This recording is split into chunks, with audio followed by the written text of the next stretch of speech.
औज़ुबिल्लाहिमिनश्शैतानिर्रजीम बिस्मिल्लाहिर्रहमानिर्रहीम। अस्सलाम वालेकुम। आप देख रहे हैं प्रोग्राम कड़वा सच और मैं हूं मुदस्सर ज़हीर। आज बात करेंगे एक नन्हे मासूम की जो कि अपनी नानी अम्मी से 10 रुपये लेके ये कह के निकला कि दुकान से चीज़ लेने जा रहा हूं, मगर वापस नहीं आया। जब काफ़ी टाइम गुजर गया वापस नहीं आया तो घर वालों ने उसकी तलाश शुरू कर दी। तलाश करते भी काफ़ी टाइम गुजर गया मगर कहीं कुछ पता नहीं चला और रात के 9 बजे उनके घर के साथ ही ज़ेरे तमीर मकान से उसकी लाश मिलती है, जिसके बाद पुलिस को इन्फॉर्म किया जाता है। पुलिस मौका पे पहुंच जाती है और लाश जो है वो पोस्टमार्टम के लिए हॉस्पिटल भिजवा दी जाती है। डॉक्टरी रिपोर्ट आने के बाद एफआईआर का अंदराज होता है। जब एफआईआर का अंदराज दफ़ा 302 के तहत किया जाता है और इसके बाद लवाहिकीन की जानब से ये एहतजाज शुरू हो जाता है, सिविल सोसाइटी की जानब से ये एहतजाज शुरू हो जाता है कि इसमें ज़्यादती की दफ़ात शामिल नहीं की गई, क्योंकि डॉक्टर्स हजरात का ये भी कहना था कि इसके साथ ज़्यादती हुई है मगर इसमें ज़्यादती की दफ़ात शामिल नहीं की गई।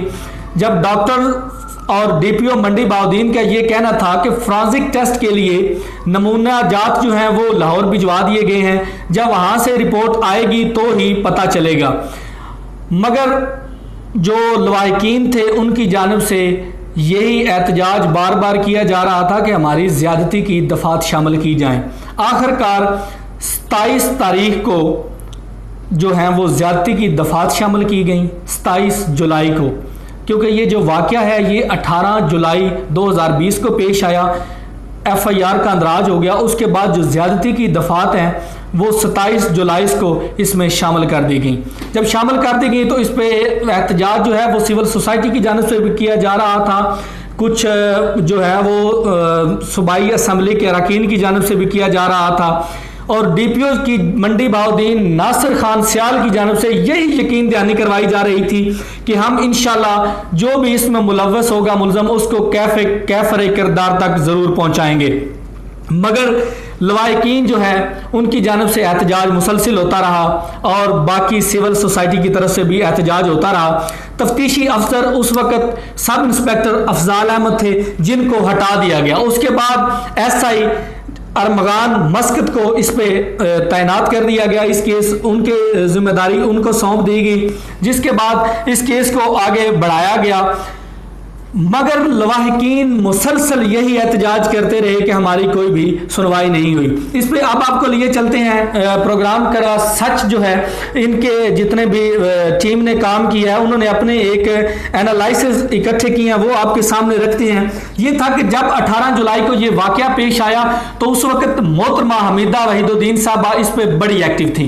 मोहतरमा हमीदा वहीदुद्दीन साहबा ने इस पर काफ़ी ट्वीट्स किए, इस पर काफ़ी उन्होंने एहतजाज किया कि ये जो वाकया है ये नहीं होना चाहिए था, ये बहुत ही बड़ा एक सान्या पेश आया है।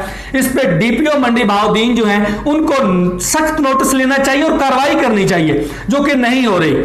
मगर डीपीओ मंडी बहाउद्दीन की जानब से सिर्फ यकीन दहानी के अलावा कुछ नहीं किया। नासिर खान सियाल साहब जो है वो मुसलसल यही यकीन दहानी करवाते रहे कि इस पे जो है हम मुल्ज़म को इंशाल्लाह कैफर किरदार तक पहुंचाएंगे, मगर आज तक उसका कुछ नहीं बना। मैं यहाँ पे सिविल सोसाइटी की जानब से ये भी बताता चलूँ कि किसान बोर्ड के यूथ के ज़िली सदर हैं जनाब नसर इकबाल गोंदल बाखुआना, उन्होंने भी इस पर काफ़ी एहतजाज किया।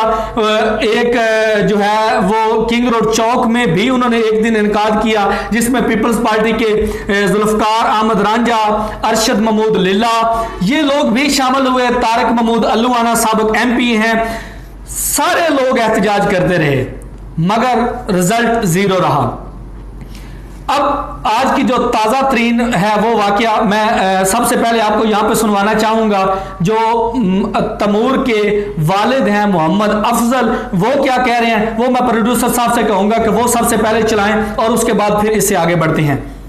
अस्सलाम वालेकुम, मेरा नाम मोहम्मद अफजल है। मेरा बेटा तमूर अफजल 8 साल उम्र, तकरीबन 8 साल उम्र, अपनी नानी के पास इत्थे पढ़दा आई, इत्थे रहिंदा आई। तो 18 जुलाई 18/7/2020 उस दिन असर तो बाद नानी को 10 रुपये लैके निकलिया। नानी जी मैंने पैसे दो मैं शै लैनी है। नानी ने 10 रुपये दिते ने वो चीज़ लैन गया है। उस तो बाद 9:15 बजे करीब 9:20 ਤੇ ਸਨ ਉਸ ਦੇ ਨਾਲ ਜ਼ੇਰੇ ਤਮੀਰ ਬਿਲਡਿੰਗ ਹੈ ਉੱਥੋਂ ਦੀ ਡੈੱਡ ਬਾਡੀ ਮਿਲੀ ਹੈ। ਅਸੀਂ ਉਹਦੇ ਨਾਲ ਜ਼ਿਆਦਤੀ ਹੋਈ ਸੀ ਔਰ ਉਸ ਤੋਂ ਬਾਅਦ ਉਸ ਦਾ ਗਲਾ ਘੁੱਟਿਆ ਹੈ ਜਾਂ ਜਿਸ ਤਰੀਕੇ ਨਾਲ ਵੀ ਉਹ ਬੱਚੇ ਨੂੰ ਮਾਰਿਆ ਹੈ ਉਹ ਮਾਰਿਆ ਗਿਆ ਸੀ। असा फिर मेरा मतलब उतो बाडी चाहिए उस जोड़ा बिल्डिंग का मालक है ज़ुबैर वो ना है उसने ही सानू डैड बाडी दसी है कि तुहाडा बच्चा फलां जगह पर पे है। पहलो ऐलान होए ने महल्ला माशरा सारा टूटता रहा है कोई नहीं सानू दा पता लगा। फिर काफ़ी जदोजहद तो बाद वो बिल्डिंग मकान जोड़ा मालके मकान है वो आखदा तुहाडा बच्चा उत्थे पे है। उतों फिर सानू पता लगा असी सारा हम चुके अस्पताल लै गए अस्पताल वाले जो कार्रवाई की है। फिर पूरी रात असी उत्थे रहे थाने जाओ जी अस्पताल आओ जी। फिर अगले दिन 10:30 बजे उसका पोस्टमार्टम होया है। उस तो बाद वो चीज़ां उन्हें आख्या जी लाहौर भेजियां ने कदों आउंदियां सान कोई पता नहीं इस गल्ले का। सर साडे नाल बहुत जुल्म तो बहुत ज्यादती हुई है बच्चा ज्यादती तो बाद कतल किया गया। ये काफ़ी सारिया गल्लां ने असी बयान नहीं कर सकते कि जो जुल्म ज्यादती साडे बच्चे नाल साडे नाल हुई है। और उस तो लेके आज तक कोई ऐसी गल सन महकमे की तरफों पुलिस की तरफों नहीं मिली कि असी मुजरम नूं लभां दे असी मुजरम नूं कैफरे किरदार तक पहुँचावां दे। असां फिर आके एक बंदा नामीनेट कर दिता है वो ही जिहड़ा मालके मकान है जिहड़ा डैड बाडी देने वाला है असां नामजद कर दिता है। कोई उसकी नामजदगी का भी कोई खास सरपंच सन नहीं मिल रहा।